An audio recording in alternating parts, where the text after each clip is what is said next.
you know. So you think he has been emasculated by Meghan? To a degree, certainly. He certainly lost a lot of the respect of the people and the people who were fans of the royal family. They've certainly lost a lot of their respect, and Meghan has something to do with that. It's certainly the way she talks about the royal family as a whole, the way she talks to him and about him. There's certainly an element of people waiting for him to stand up and say, listen, that's the royal family. You can't talk that way, or you decided to be with me. There were certain things you were expected to do. But he simply just allows her to demasculinize him in public, and everybody feels uncomfortable with it. Harry, this way. Harry and Meghan, this way. Meghan, this way. Meghan, how do you feel about being part of two broken families? Don't push.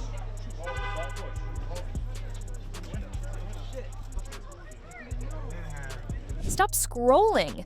Andrew Tate just obliterated Meghan Markle, and the internet can't keep calm. Did Meghan really destroy Prince Harry, or is Tate just adding fuel to the royal fire? Stay right here, because what you're about to hear will flip your whole perspective. I don't think race has anything to do with it. I think she's just a dislikable person and is trying to find another excuse for people to treat her that way. And this fits into one of your bigger narratives, doesn't it? Which is that you're very worried that men today seem to be embracing the idea of being victims. But I think he's been sucked into this Meghan PR machine, and I actually feel sorry for him. I actually think he's going to end up a broken man, and I think we should worry about him from that. Andrew Tate just dropped a bomb on Meghan Markle, and social media is exploding. Tate didn't hold back. He claims Meghan destroyed Prince Harry's life, turning a royal warrior into a royal whisperer. Is Meghan Markle really the puppet master behind Harry's fall?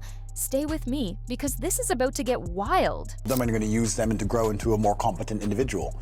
If you look at what society expects of men and what even females expect of men, they expect a man of competence, and for you to be competent, you have to have lived through some things. To be good at being a man, you have to have had a hard life. If you look at any superhero, his life was hard. This is the reality of it. And I think that the demasculinization of men is a genuine plague we are suffering with in the West. And Harry, in many ways, he's ended up a beacon for that, you know. So you think he has been emasculated by Meghan? To a degree, certainly. According to Tate, Harry went from being the bold, rebellious prince to a man who now just follows Meghan's lead. Was Harry really ready to throw his family, his crown, and his identity for love? Or was he simply trapped in Meghan's perfectly played chess game? Andrew Tate says it's the latter, and he makes it clear Harry's victimhood isn't justified. Tate believes Harry made these choices with open eyes, not as some helpless pawn. Why the digital world was so important to us is because my wife in 2018 was the most trolled person in the world. So there was a lived experience in that. Look, I don't think it's fair, Pandora, that anyone is trolled, so to speak. But when, like we said earlier in relation to the Wowsers, when you're in the public sphere, there's going to be criticism. Tate's words weren't subtle. He flat out called Meghan a manipulator who used charm, victimhood, and media power to isolate Harry from everything that made him who he was. But being Prince of Wales or chasing the spotlight comes with trolls, critics, and people who see the truth. They speak it. As Harry chillingly wrote in Spare, I felt really distant from the rest of my family. It looked cold, but it also felt cold. Oh wow.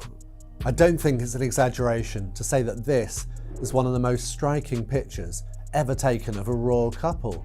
Is Meghan Markle building Harry up or breaking him down? Tate argues Harry sacrificed his masculinity, his voice, and his freedom just to play a supporting role in Meghan's movie. Tate even claims Meghan made Harry so cold-hearted, so emotionally void, that he now sees people as distant, cold, and barely worth talking to. I mentioned that in the context of the Harry and Meghan ongoing debate, their war with the royal family, war against the monarchy, their specific, constant referencing to the fact that they believe they were driven out of here because of racism in Britain. What do you make of that debate? That's absolute fallacy. And you're from a mixed race background yourself. Correct. I'm from a mixed race background myself, and while we're discussing the leaders of the UK, although I do think they're doing a terrible job. Because I wonder if you could rewrite your public narrative from scratch. Is there anything that you would do differently? Yes, I would ask people to tell the truth. She would ask people to tell the truth. Well, Meghan Markle, this is rich coming from her because in my opinion, the woman lies constantly. She goes on TV and she lies about her background, she lies about her life story, things don't add up, they have missing parts, missing pieces. So Meghan Markle going on these shows and saying, I want people to tell the truth. I want them to tell the truth with a little smug look on her face. And that's exactly what Andrew Tate is doing, calling out what others tiptoe around. Tate's fans are cheering, but Meghan's defenders are sharpening their tweets.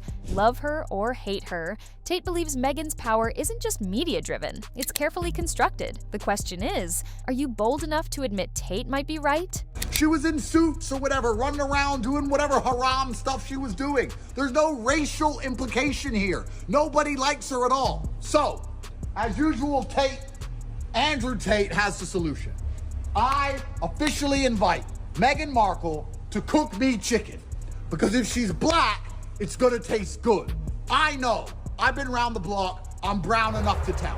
When Meghan Markle cooks me a chicken dinner, I know she doesn't cook shit for Harry. When she cooks me a chicken dinner, I will then confirm if she is black or not, because I have a strong suspicion she's full of shit. Andrew Tate didn't hold back. Even when Meghan dropped the racism bomb, Tate mockingly said, I'll prove it. Meghan, are you even black? Go cook me a chicken. He doubled down, adding, I know you never cooked for Harry anyway, clearly. For Tate, it's not about race. It's about Meghan's carefully crafted victimhood narrative that's falling apart. And I don't think he's helping himself from the point of view that we all remember the great failure that was the World Privacy Tour. And now all of a sudden Meghan is everywhere. Like, pick the pony that you're going to ride and get on with it. You, sorority girl, actress, influencer, victim. Yeah, that's totally me. Okay, I see. And then you added your husband to your friends and family account. You must be the royal prince, millionaire, world traveler victim. That's right. Let's not forget, Harry was once the bold prince walking behind his mother's coffin, the army man, the party boy who didn't care about royal protocols. Now, Andrew Tate says he's a shadow, a man who gave up everything for someone Tate claims is only chasing status. A status so shallow, it's even been mocked by shows like South Park. On her own, and Harry looks like he's struggling to keep up with her. He looks unhappy.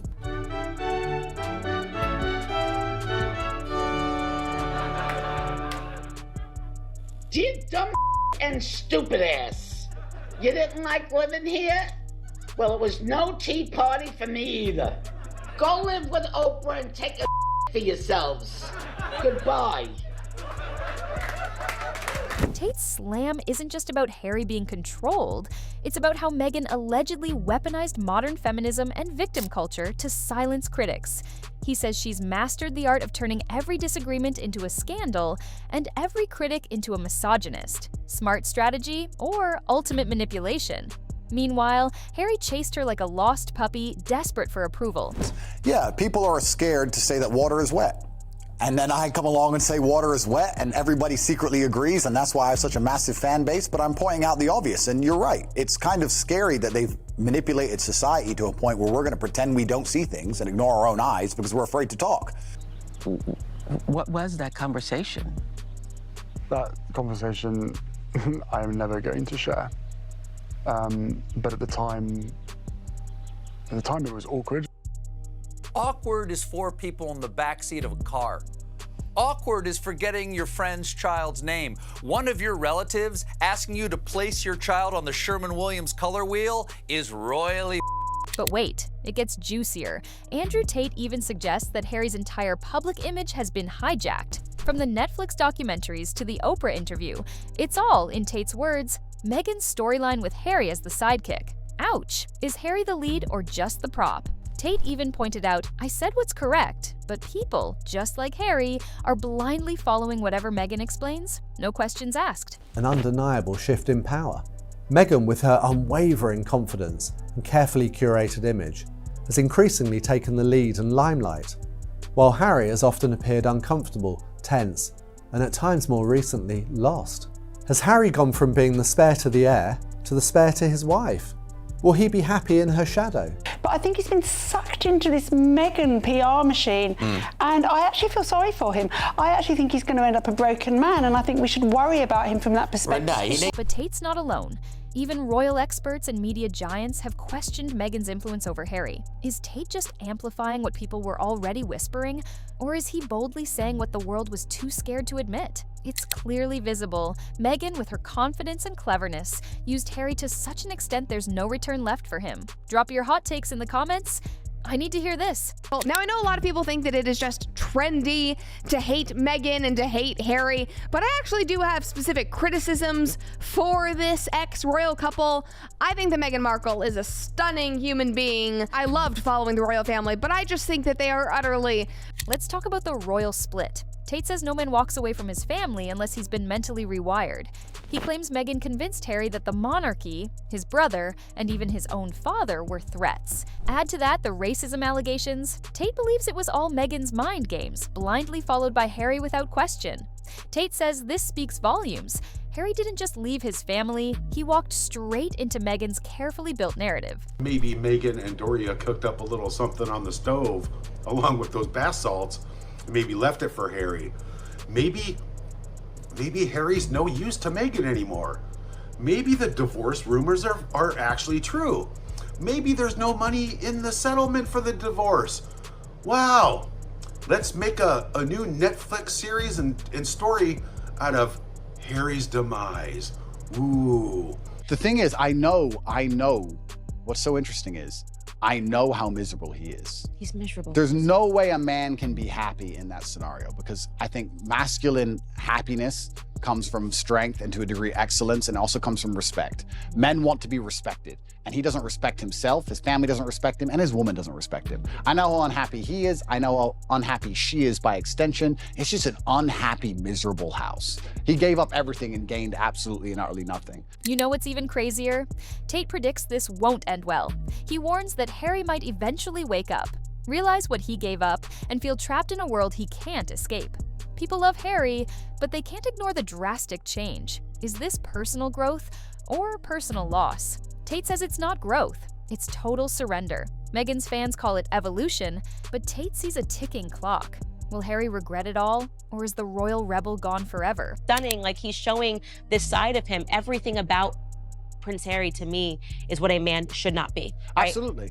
What you've done to your family, betraying your family, allowing women to assert that much control over you that you would, for profit, betray your family. I mean, everybody's got a family.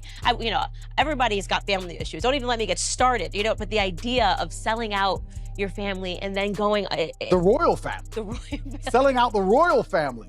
And yeah. What happened, it's such a display of what's happened to men, what's happened to masculinity. He's giving up his guns. He's never going to do this anyway. It's all of it is such a public example of what can happen. What's the worst example that Harry's setting here? A prince, born to lead, now showing the world how easy it is to submit, mind first, to a woman who, as Tate hints, might just be the silent architect of the royal family's downfall. Meghan's moves seem too sharp, too calculated. Is it really love, or is it a quiet takedown wrapped in charm? Suspicious, isn't it? How did Prince Harry go from lovable larrikin to pathetic wash-up in just a few short years? That's the question millions of his former fans are asking themselves, and wondering if they'll ever see their cheeky ginger emerge again. Prince Harry had the whole of the United Kingdom wrapped around his little finger. He was the apple of his mother's eye, the favourite of his beloved grandmother, and held in the highest regard by his legions of fans. But since his marriage to Meghan Markle, the much-loved prince has lost his way. He's abandoned his family and country, ruined his reputation, spread lies, lost lucrative contracts. Look at Harry, once the happy, rebellious prince, full of life, jokes, and freedom. Now, he's a man with tired eyes, a heavy voice, and a smile that barely shows up. Andrew Tate says marriage didn't just change him, it drained him. How does a man go from joy to misery so fast? Maybe the answer wears a crown too. Is that Prince Harry has always maintained that he was moving his family to the US and away from royal family duties for safety, happiness, and privacy. But the reality is the opposite. Prince Harry has never been more overexposed and miserable in his life, which confirms the old adage, the grass is not always greener on the other side. I don't think people are buying that Harry is the real house husband of Montecito. Funny how the happiest man can crumble when tied to the wrong heart. Andrew Tate says maybe Meghan wasn't the strength Harry thought. Maybe she was the storm wearing a soft smile. Sometimes it's not the loud villains that destroy you, it's the ones who look fragile, act wounded, and quietly pull you into their chaos. Prince Harry, together with his wife Meghan Markle, have experienced the highest of highs and the lowest of lows in the past few years, with the media and fans across the globe all weighing in on what South Park hilariously coined their world privacy tour. But it seems as though the honeymoon is over and reality is setting in for Prince Harry, who is quickly starting to regret his actions, according to Sky News All-Star Esther Krakue. At the end of the day, Prince Harry has really let himself down in the way that he's conducted himself. So here we are. Andrew Tate calls it loud, the signs are flashing, and Harry's story feels less like a love story and more like a carefully staged exit from royalty. Was Meghan Markle the mastermind all along, building her empire while slowly dismantling his? Or are we all just watching the perfect royal illusion unfold? One thing's certain, where there's smoke, there's usually fire, or maybe something much colder. Don't just scroll past this. I need to know where you stand. Is Meghan the mastermind, or is Harry just lost? Drop your take in the comments right now. Smash that like button if you saw the signs too, hit subscribe for more royal bombshells, and don't forget to share. Let's see who dares to agree or disagree with Andrew Tate.